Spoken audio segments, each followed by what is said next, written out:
तर आता पाहूयात पुढची बातमी। छगन भुजबळ हे आगामी काळात कदाचित राज्यसभेवर जातील असं सुतोवाच अजित पवारांनी विलिनीकरणाच्या चर्चेदरम्यान केलेलं होतं। असा गौफस्फोट अमोल कोल्हेंनी केलेला आहे। राज्यसभेसाठी भुजबळांसारख्या वरिष्ठ नेत्यांना डावलून नरेश अरोराच्या नावाची पक्षात सुरू असलेली चर्चा कदाचित भुजबळांना आवडली नसावी असं कोल्हेंनी म्हटलंय।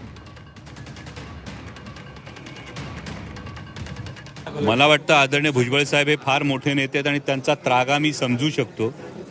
कारण जी काही आधी चर्चा झाली होती, आता विशेषतः जातनिहाय जनगणना होत असताना ओबीसीचा कॉलम जातनिहाय जनगणनेमध्ये नाही अशी परिस्थिती असताना माननीय भुजबळ साहेबांसारखा एक वरिष्ठ नेता हा संसदेत असणं ही फार महत्त्वाची गोष्ट होती। आणि जी काही प्राथमिक चर्चा ही दादांच्या आमच्याबरोबर झाली होती त्यामध्ये एकदा ओघाने दादांनी सांगितलं होतं की कदाचित भुजबळ साहेब हे राज्यसभेवर असतील अशी एक चर्चा ही आमची अंतर्गत झाली होती। इतका सामाजिक प्रश्नाची जाण असणारा नेता न जाता कोट्यवधी रुपये घेऊन निवडणूक रणनीती विकणारी व्यक्ती राज्यसभेवर जाण्याची जर चर्चा येत असेल तर त्यामुळे कदाचित भुजबळ साहेब हे अस्वस्थ असतील। मला कल्पना नाही, हा त्यांचा अंतर्गत विषय